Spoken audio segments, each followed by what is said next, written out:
امروزه واقعات سوء هاضمه در جامعه خیلی ها زیاد شده است. دردهای بطنی، پوندیدگی شکم و زود سیر شدن عبارت از حالتی است که به نام سوء هاضمه یاد می شود.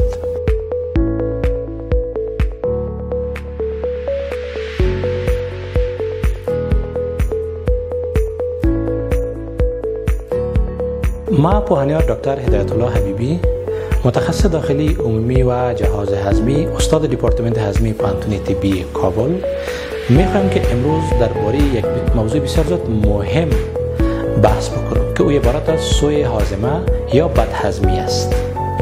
اکثریت مریضایی که پیش ما در شفاخانه مراجعه میکنن، اکثریتشان مبتلا به سوء هاضمه میباشند. در اینجا ما میخوایم که بحث اینو بکنیم که سوء هاضمه چی است، چگونه به وجود میآید، چطور میتونیم که سوء هاضمه را تداوی بکنیم. دوستای عزیز، سوء هاضمه معمولا یک حالتی است که معمولا مریضای ما به شفاخانه که مراجعه میکنن شاکی از درد شکم میباشند. معمولا دردای از اینا در قسمت بالای شکم میباشند.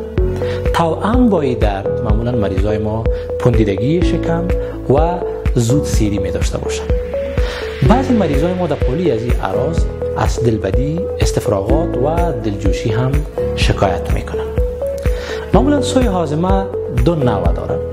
یکی سوء هاضمه ساختمانی است که یک مشکل ساختمانی در تیوب هضمی وجود داره و یکی هم سوء هاضمه وظیفوی است. بین اول بحث میکنیم که سوء هاضمه وظیفوی چی را میگه. معمولا در سوء هاضمه وظیفوی کدام مشکل ساختمانی در سیستم هضمی شخص وجود نداره، بلکه معمولا یک حالت وظیفوی است که در تیوب هضمی به وجود میاد. علت اساسی از تا به حال معلوم نشده، ولی یک تحقیقاتی که صورت گرفته چند حالت را ارتباط میده با سوء هاضمه وظیفوی. یک، معمولا کسایی که تخلیه معدهشان به تعویق میفته یا تأخیر تخلیه معده. در این حالات ها معمولا پیش مریضا دردهای بطنی، پوندیدگی شکم، دلبدی و استفراغات به وجود میاد که حالات های زیاد است که تخلیه معده را به تأخیر بندازه. دوم، بعضی مریضای ما که مبتلا به سوء هاضمه وظیفوی هستند، اونا مبتلا به یک استرس، یک حالت روانی و افسردگی هستند که خود استرس و حالت افسردگی یکی از علتهای خیلی مهم سوء هاضمه وظیفوی را تشکیل میده.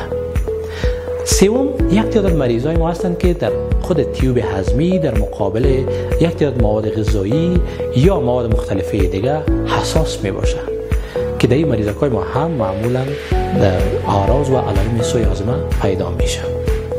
استرس یا حالتهای افسردگی که معمولا علت اساسی سوء هاضمه وظیفوی را تشکیل میده، معمولا این به این تثبیت شده که ما اکثر مریضایی که بر ما مراجعه میکنن برای اونا دواهای ضد استرس یا افسردگی که توصیه میشه، اعراض و علائم مریضا بهتر میشه که خود استرس یک ارتباط خیلی مهمی داره با سوء هاضمه وظیفوی. معمولا مریضایی که به شفاخانه ها مراجعه میکنن، از 4 مریض یک مریض حتما از سوء هاضمه شکایت میکنه.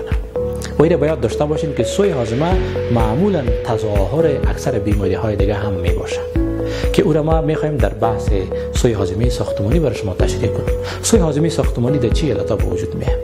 یک، مریضایی که در مقابل دواها و غذاها معمولا عدم تحمل دارن.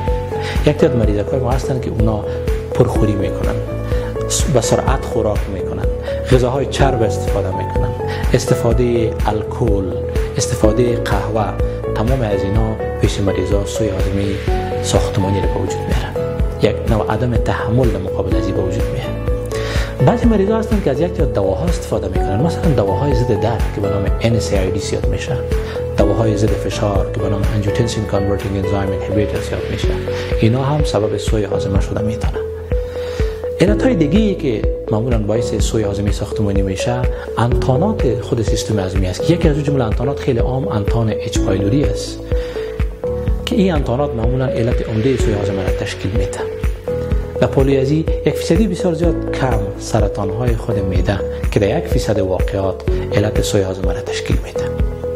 پس کسایی که مبتلا به سوء هاضمه هستند، در قسمت تداوی از اونا ما می‌بینیم که آیا مریض ما سوء هاضمه وظیفوی دارن و یا سوء هاضمه ساختمانی دارن. تداوی برمیگرده به همین دو چیز. معمولا در سوء هاضمه وظیفوی که معمولا 70% مریضای جامعه ما سوء هاضمه وظیفوی دارن، تداوی دوایی و قدر زیاد موثریت نداره.